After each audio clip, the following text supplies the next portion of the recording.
Hi friends, welcome to today's session. Thank you all for your responses on yesterday.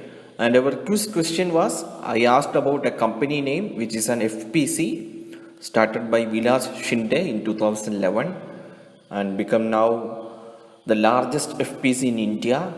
And the answer is Sahyadri Farms. So we will move to today's session. First question for the day. With reference to curative petition, consider the following statement. Statement 1. The concept was first evolved by the Supreme Court of India in Rupa Ashok Hura versus Ashok Hura and another case in 2002. And statement 2. The concept of curative petition is not supported by the Indian Constitution. And statement 3.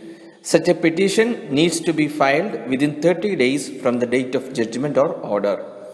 So which of the above statements is are correct? Option A 1 and 2 only, option B 2 and 3 only, option C 1 and 3 only, option D 1, 2 and 3. Correct answer here is option C 1 and 3 only. The concept of a curative petition was first evolved by Supreme Court of India in Rupa Ashok Hura versus Ashok Hura and another case in 2002. First, for a particular case, Supreme Court will deliver a judgment and then the petitioner can approach the Supreme Court to review the judgment once again. So the question here is whether an aggrieved person is entitled to any relief against the final judgment of Supreme Court even after the dismissal of review petition. Objectives of curative petitions are twofold. First is to avoid a miscarriage of justice and second is to prevent abuse of process. And the concept of curative petition is supported by Article 137 of the Indian Constitution. A curative petition may be filed after a review plea against the final conviction is dismissed. It can be entertained if the petitioner establishes that there was a violation of principles of natural justice and that he was not heard by the court before passing an order. It must be rare rather than regular. So in the event of the bench holding at any stage that the petition is without any merit, it may impose a penalty on the petitioner. So it is more like you are proposing someone you liked and they made a judgment rejecting your proposal and then again you ask them to review your proposal and then there is no reaction or change in decision from the opposite side and finally you approach them with a curative petition and they slap you. So that is, if there is no merit on the curative petitioner, penalty may be imposed on the petitioner. Moving to the second question, which among the following is are activities undertaken by Krishi Vigyan Kendra? 1. Farm advisory service and 2. Training program for different categories of farmers. 3. Monetary support to poor farmers and 4. On-farm testing. Select the correct answer using the cards given below. Option A 1 and 4 only, option B 1, 2 and 4 only, and option C 2 and 3 only, option D 1, 2, 3 and 4. So the correct answer here is option B 1, 2 and 4 only. In 1964-66, the Education Commission recommended that a vigorous effort be made to establish specialized institutions to provide vocational education in agriculture and allied fields at the pre and post matriculate levels to cater the training needs of a large number of boys and girls coming from the rural areas. And on the basis of this, the ICAR, Indian Council of Agricultural Research, mooted the idea for establishing Krishi Vigyan Kendras.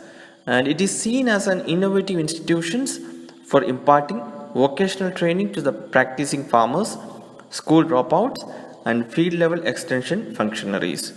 A Krishi Vigyan Kendra is an agricultural extension center in India and it is usually associated with a local agricultural university, and these centers serve as an ultimate link between ICAR and the farmers, and it aims to apply agricultural research in practical and localized setting. So KVKs provides several farm support activities like providing technology dissemination to farmers, training and awareness, etc. KVKs undertake farm advisory service, training program for different categories of farmers, and training program for extension functionaries, and frontline demonstration, on-farm testing. These are the activities undertaken by KVKs. And our today's quiz question is based on this topic only. The first Krishi Vigyan Kendra is established at which place? It was in 1974. So where was that? Please post your answers in the comment section, guys. So we will move to last question for the day. With reference to National Investigation Agency, consider the following statements. Statement 1, it acts as the central counter-terrorism law enforcement agency. And statement 2, it is empowered to deal with terror-related crimes across states with the special permission from the states.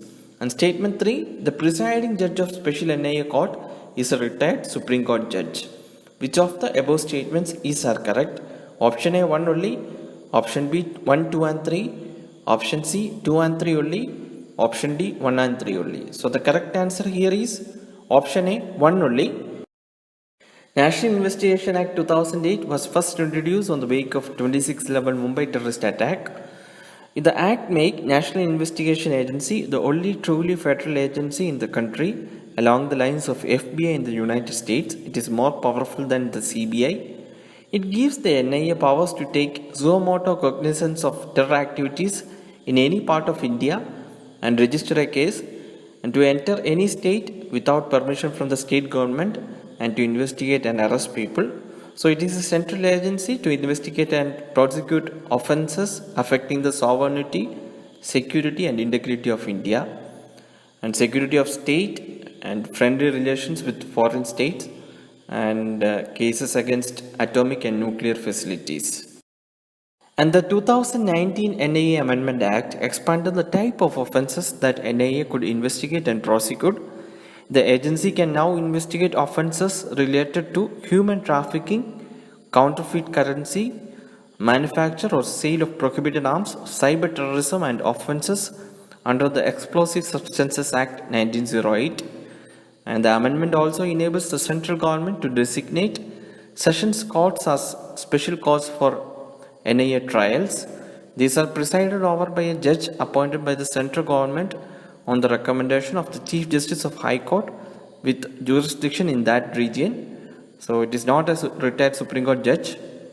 And recently Chhattisgarh government moved the Supreme Court against the NIA Act 2008, stating that it is violative of the Constitution. They told the apex court that NIA should have no power over the state policing matters. So that controversy is still going on. So that is it. That's all for today, guys. We will meet tomorrow with another set of questions. Please post the answer of quiz question and your scores in the comment section. Thank you for watching.